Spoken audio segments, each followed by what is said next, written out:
What are the first things to you? What are the most significant, the most important things to you? Assuming you were told that you had only a short while to live, what would you think about doing with the rest of your life? Assuming also that you were staying involved in your professional work or in your present activities. Or perhaps you'd want to change your professional work or your present activities, but you needed to make a livelihood. What would you do with the rest of your life? In other words, I'm asking you to think about the ultimate questions.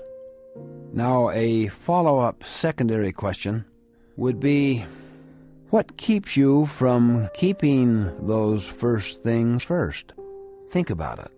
Or are you keeping them first? Perhaps you feel like you are. Perhaps you're struggling. You know what we found in doing research among those who have studied the 7 Habits material and really got involved in it? And we've gathered data from survey research on these individuals. This represents over 50,000 managers.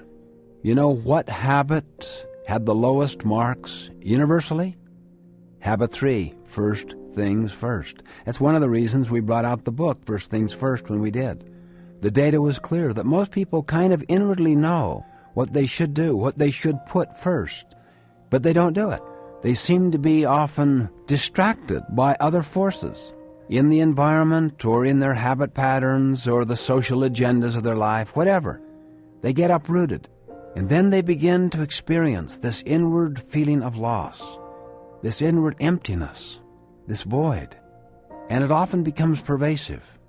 There's a kind of feeling that perhaps my ladder is not leaning against the right wall. But I suggest the fundamental problem is we have a wrong-headed solution, and it is adding to the problem itself. It is a bad paradigm. Paradigm is one of my favorite words. It is a mental map. Some people call it a model, a theoretical explanation, a view of life, a pair of glasses. You could use many different symbols. It's essentially, what is life to you? In other words, how do you see it? I was visiting with a very prominent executive. In fact, he was the number 2 person in a major international corporation. I will never forget the setting. We had just concluded a morning seminar, and he wanted to visit. He was so anxious to get at his basic question, what to do with his own life. I asked him what the problem was, and he immediately responded, my life has a hole in it. I feel an inward kind of sickness. I have given myself so diligently for so many years to my career that I feel like I have lost the childhood of my children, that I was just not there for them. I was not around enough. And even when I was around and rationalized in the name of quality time and giving them things, he said, I knew it was not sufficient. When I was home, my mind wasn't home, my heart wasn't home. I was going through the motions. My mind was consumed. I was completely preoccupied with all that was happening, which was exciting, which was very challenging, and which seemed extremely meaningful. But now, he said, I just feel this enormous void. I feel this emptiness. And you know what? My 3 kids feel the same thing.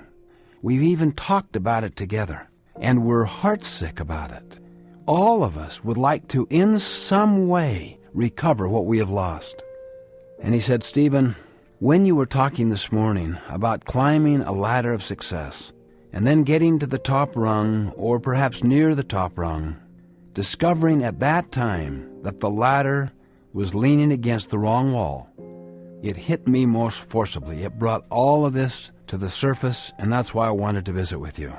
But you know, let me tell you something. And then you could see the excitement in his eyes. You could see his fire. And he pulled out from underneath the booth where he was sitting a blueprint of a home that he was building on the beach in Savannah, Georgia. And it was an intergenerational home.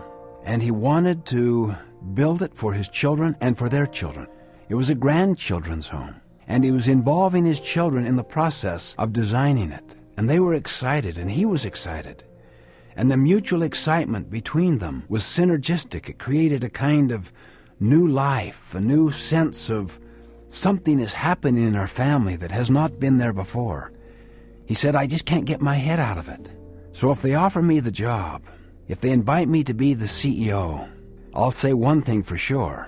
If I'm required to move to the new headquarters, I will not take the job. This other thing's too important to me. If they allow me to stay here in this home where we have so much hope and so much optimism and excitement, then I'll look at it again. But even then, I will look at it in an entirely different way. I'll organize my life in a different way because this is simply too important to me. I am not going to lose this again. Most people feel like they are subordinating their family and their health and often their integrity to work. You see, work is externally disciplined into our lives. The other three that I just mentioned, we have to make happen. Our family, our health, our integrity. We have to live so as to build those disciplines into our lives. If work is not intrinsically satisfying, people often get into a rebellious state, perhaps even unconsciously, to where they want no discipline in the other parts of their life. They just kind of let it all hang out. And then they often treat their loved ones worse than they would strangers. But when they contemplate first things, almost inevitably, they're the loved ones, they're the family, and the significant contributions that they want to make. So they experience this great gap, this loss, this emptiness, this void. Envision a symbol. It's the symbol of a compass over a clock. You will see this same symbol on the front of the book. First things first, you'll see it on the front of the cassette package. It represents a whole different approach to time management. But really, this is more than time management. You will find as we go into this that we're dealing with an entire life orientation, a whole different approach of thinking about all of life. The compass is above the clock. In other words, principles represented by a compass is above the schedule represented by the clock. People and relationships are more important than schedules. Humanity is more important than efficiency. Empowerment is more important than control. These are not minor matters. These are major issues that impact the totality of our personal lives, our family lives, our organizational experiences, in fact, all of society. My daughter Maria phoned me about the frustration she was having. She just had this new baby, her third, and it was literally consuming her. Night and day, she wasn't getting good sleep. She had these two other children. Her husband was very, very helpful, but very busy in his professional activity. And Maria also had a lot of creative contributions that she wanted to make. She belonged to several organizations, and she wanted to contribute to those organizations. She's a creative writer. She has so much she wants to do. But this baby was consuming her. I tried to explain to her that her frustration was a function of her expectations. So I said to Maria, study the reality of your life. You can see that with a new baby, it is going to consume you, and perhaps this one in some special ways. And there are some things that you alone can do, even though your husband is helping you in consistent and very meaningful ways. Bag your organizer. Relax. Enjoy the baby. Adjust. And you'll find that you'll enjoy it. Your satisfactions will come back to you. Don't forget to subscribe, like, share. Leave a comment below to get your favorite poetry.